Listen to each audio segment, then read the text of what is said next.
میرے حضور قبلہ عالم تاجدار ہیبت پوری رحمت اللہ تعالی علیہ، چونکہ آپ کے عرس مبارک کی آمد ہے، آپ کی محبت رکھنے والے حضرت علامہ مولانا صوفی محمد اشرف صاحب رحمت اللہ تعالی علیہ سہالیہ شریف وصال کر چکے ہیں۔ آپ فرماتی ہیں کہ میں نے ایک اپنے دوست کے بارے میں حضرت صاحب سے کہا، حضرت یہ بندہ آپ کا مرید ہونا چاہتا ہے، بیعت ہونا چاہتا ہے، آپ اس کو بیعت کر لیں۔ حضور قبلہ عالم تاجدار ہیبت پوری علیہ رحمہ آپ نے صوفی صاحب سے فرمایا، صوفی صاحب میں آپ سے پیار تو بڑا کرتا ہوں، لیکن بات یہ ہے کہ ابھی اس اہل نہیں ہے یہ بچہ کہ یہ بیعت کے منازل کو طے کر سکے۔ فرماتے ہیں میں نے اصرار کیا، حضرت آپ کرم کی نگاہ فرمائیں اس کو بیعت کر لیں۔ آپ نے فرمایا چل صوفی تو کہتا ہے تو مان ہی لیتے ہیں۔ حضرت نے اس شخص کو بیعت کر لیا۔ بیعت کرنے کے بعد وقت بیتتا گیا تو صوفی صاحب فرماتے ہیں 3 جمعے گزر گئے تو وہ بندہ جمعہ ہی نہ پڑھنے آیا۔ فرماتے ہیں کہ 3 جمعے گزرنے کے بعد حضرت صاحب نے فرمایا کہ یار ذرا پتہ تو کر تیرا یار کتنا عرصہ ہو گیا کبھی آیا ہی نہیں، دیکھ کے تو آپ وہ رہتا کہاں پہ ہے۔ صوفی صاحب فرماتے ہیں میں نے سائیکل پکڑی، میں وہ اس کے علاقے میں گیا، جا کے پوچھا کہ اتنے دن گزر گئے، حضرت صاحب کے پیچھے جمعہ تو ایک نہیں چھوڑتا تھا، جب کا بیعت ہوئے اب تو جمعہ پڑھنی نہیں آتا، بات کیا ہے؟ اس نے کہا کہ صوفی صاحب بات یہ ہے کہ مجھ سے کوئی غلطی ہو گئی ہے اور غلطی بہت بڑی ہو گئی ہے، میں پھر آپ کو کبھی بتاؤں گا۔ فرمایا نہیں، حضرت صاحب نے یاد کیا ہے، آپ کے آستانے پہ آؤ۔ تو وہ صوفی صاحب فرماتے ہیں میں اس کو لے کے تو حضرت صاحب کے پاس آیا، تو آ کر کے جب آپ کے سامنے ہوا تو آتے ہی حضرت نے دیکھتے ہی فرمایا کہ تو کیا سمجھتا تھا کہ بیعت کا مقصد صرف ہاتھ دینا ہوتا ہے؟ فرمایا کہ وہ پیر ہی کیسا ہے جو مرید کے اوپر نگاہ ہی نہیں رکھتا۔ حضرت صاحب نے جب یہ بات کی تو جملے بند کر دیے، آپ خاموشی اختیار کرتے ہیں۔ صوفی صاحب فرماتے ہیں میں نے بعد میں پوچھا کہ حضرت صاحب کیا فرماتے ہیں، صوفی صاحب کے لفظ مجھے بڑی اچھی طرح یاد ہیں۔ صوفی صاحب فرمایا کرتے تھے کہ لوگ تو سمجھتے ہیں کہ میرا پیر صرف ولی ہے، آپ فرماتے ہیں میں اپنے شیخ کو ولی نہیں قطب زمان سمجھتا کرتا تھا۔ تو حضرت صوفی صاحب فرماتے ہیں میرے شیخ کو اللہ نے بڑا مقام بخشا ہے۔ آپ فرماتے ہیں کبھی کبھی حضرت صاحب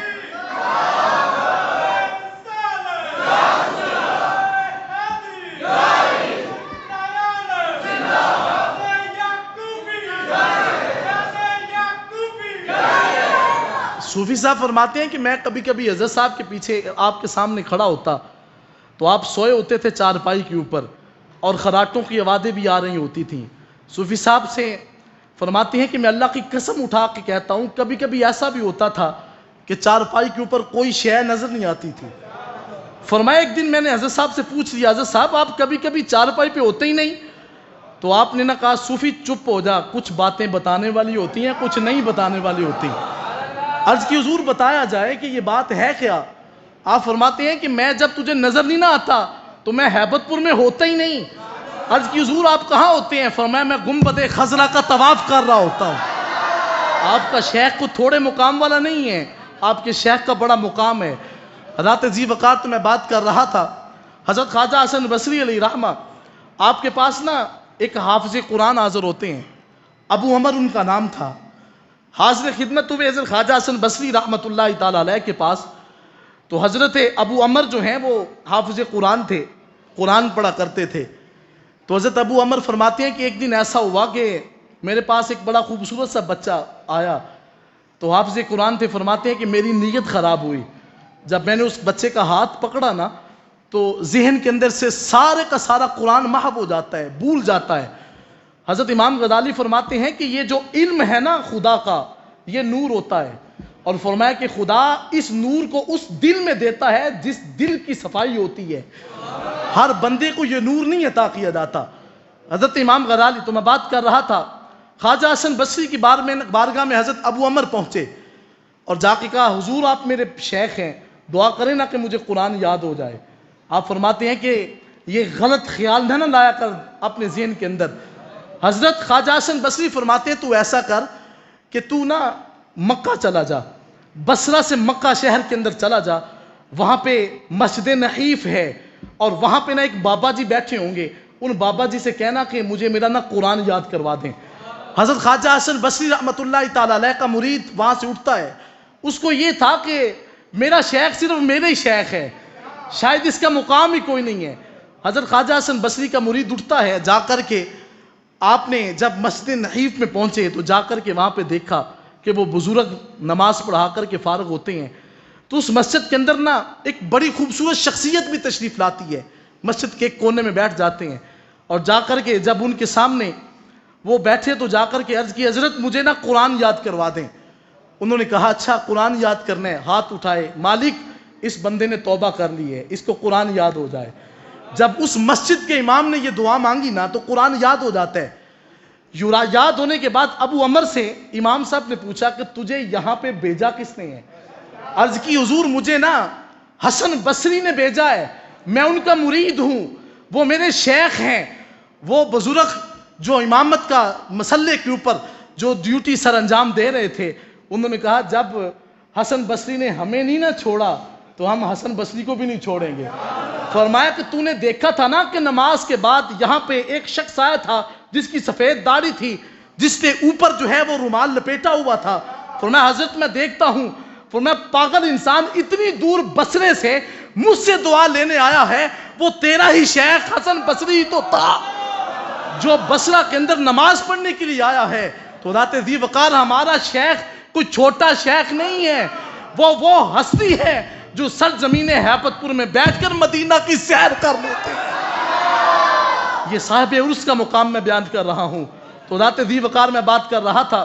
صوفی صاحب فرماتے ہیں میں نے اس بندے کو لیا اور لے کر کے میں نے کہا کہ یار آ حضرت کے پاس. میں اس کو لے کر آیا، حضرت کے سامنے بٹھایا. فرمایا اپنے نفس کے اوپر قابو رکھا کر.